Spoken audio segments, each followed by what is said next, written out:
Right, folks, here's the question nobody in Westminster wants you asking. Why does the British government give £22 billion of your money to the banks every single year? Not for lending, not for investing, not for jobs, just for doing absolutely nothing. Well, tonight we'll peel back the curtain on this hidden handout and ask if the government could claw it back to give ordinary people a tax break instead. So here's how it works. After the 2008 crash, the Bank of England printed new money to buy government bonds. That's quantitative easing. The cash landed with high street banks and financial institutions, but it doesn't circulate in the real economy. Instead, it sits parked as electronic reserves at the Bank of England. And because the bank pays interest on those reserves, the banks now pocket a risk-free payout worth £22 billion a year. And who covers that interest bill? Not the Bank of England, not the banks, it's the Treasury, which means you, the taxpayer. So why does the government allow this transfer of wealth?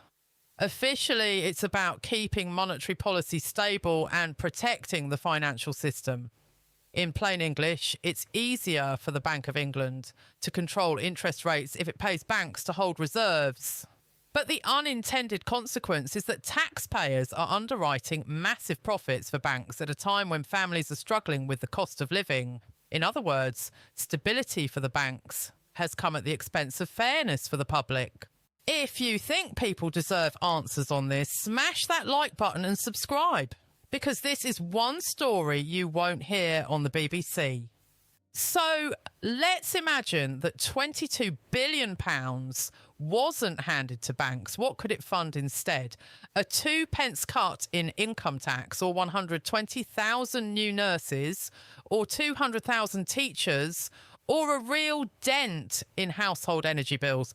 But right now, instead of easing your tax burden, the government allows those billions to flow risk-free into the coffers of banks that are already reporting record profits. A new proposal from the IPPR think tank suggests a simple fix: a special levy on this risk-free bank income. Think of it as a windfall tax, clawing back about £8 billion a year. That wouldn't stop banks earning billions, but it would return some of the money to the Treasury. The catch? The government and Rachel Reeves is torn. On one side, they want to keep the city happy and attract investors. On the other, they can't ignore public anger over rising taxes and squeeze services. That's why bank shares tanked this week. Investors are spooked that Westminster might finally stop looking the other way. So here's the truth.